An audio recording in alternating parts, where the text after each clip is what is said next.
অল্প সময় মধ্যে আমি স্বর্গবাক্যে জ্ঞান দেওয়া কিন্তু বহুত বহুত গুরুত্বপূর্ণ কথা দয়াকরি জ্ঞান করতু।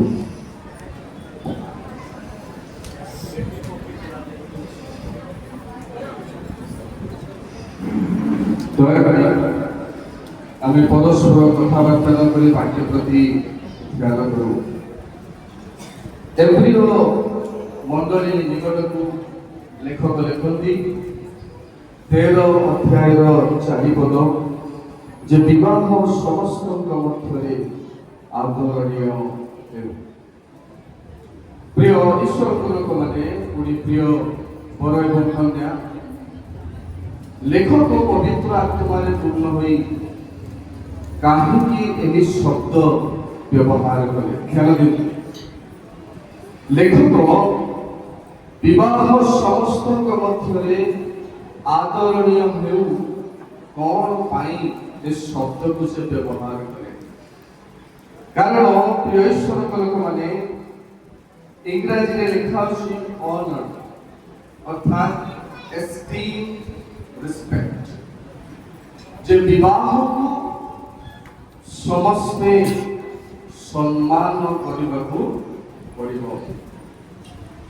ଆମେ ବିବାହ ଯେତେବେଳେ ଆସୁ ଅନ୍ୟାନ୍ୟ କାର୍ଯ୍ୟରେ ବିଳମ୍ବ କରି ବାକ୍ୟ ପାଇଁ ବହୁତ ଖୁବ୍ ସମୟ ଦେଉ, କିନ୍ତୁ ଅବ୍ରାହମଙ୍କ ଦାସ ଏଲିଆଜର ଯେତେବେଳେ ଗଲେ ଝିଅ ଖୋଜିବା ପାଇଁ ବାକ୍ୟ ଫାଇନାଲାଇଜ ନ ହେବା ପର୍ଯ୍ୟନ୍ତ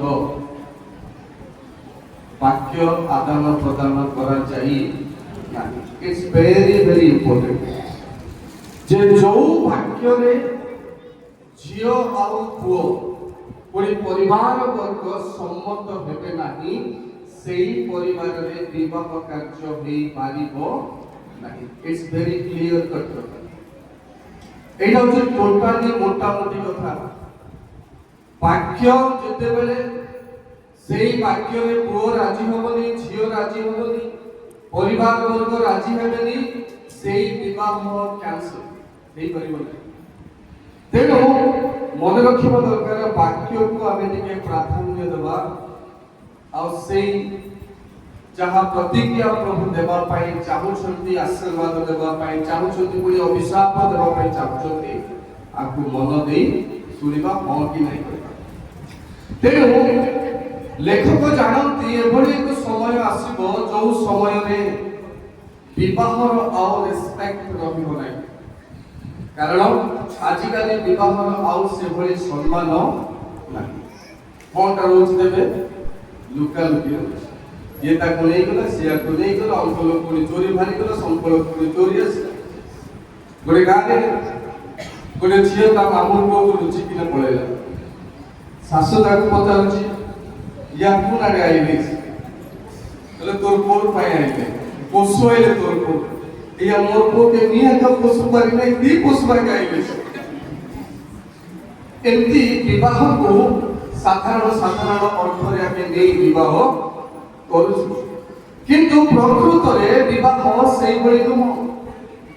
बाइबल रे आत्मिक भावरे 7 प्रकार विवाह कथा वर्णना करा जाय। केते प्रकार?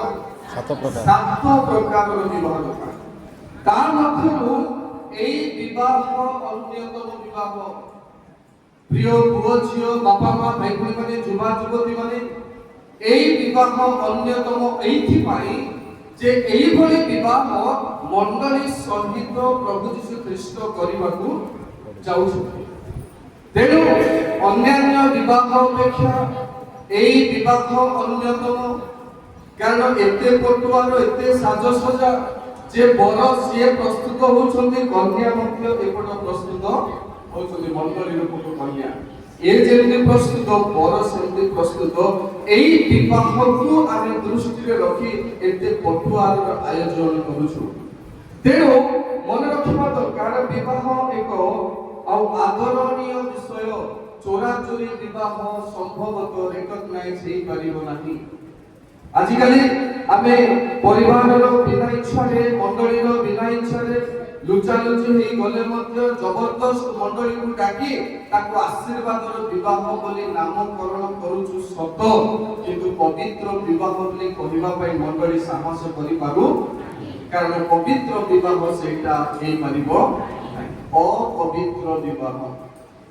ତେଣୁ ଯୋଉ ଝିଅମାନେ ପୁଅମାନେ ବିବାହ ଏପର୍ଯ୍ୟନ୍ତ କରିନାହାନ୍ତି, ଦୟାକରି ଅପବିତ୍ର ବିବାହ ନିମନ୍ତେ ପଦକ୍ଷେପ ନିଅନ୍ତୁ ନାହିଁ। କାରଣ କହିବି ସବୁ ବିଷୟର ସାତଟି କାରଣ ଅଛି। ପ୍ରିୟ ଈଶ୍ୱରଙ୍କ ଲୋକମାନେ, ଯେତେବେଳେ ବିବାହ ପ୍ରଥମ କରି ପରମେଶ୍ୱର କଲେ, ପ୍ରଥମ ବିବାହ କରିବାର ଗୋଟିଏ ମୁଖ୍ୟ ଉଦ୍ଦେଶ୍ୟ ଥିଲା। ଲେଖା ଅଛି ଆଦି ପୁସ୍ତକ 3 ପର୍ବର 20 ପଦରେ ଯେ ହବା ଜୀବିତ ସକଳର ମାତା। 7ଟି କାରଣ ଗୋଟେ ସ୍ତ୍ରୀର ହବାର ଅଛି। ତା ଭିତରୁ ଯେତେବେଳେ ଗୋଟିଏ ଝିଅ ବିବାହ କରି ଗୋଟିଏ ସ୍ତ୍ରୀ ଭାବରେ ଆଖ୍ୟା ପାଏ, ତାର 7ଟି ଆଶୀର୍ବାଦ ମଧ୍ୟରୁ ଗୋଟିଏ ଆଶୀର୍ବାଦ ଯେ ସେ ଜୀବିତ ସକଳର ମାତା ହେବ।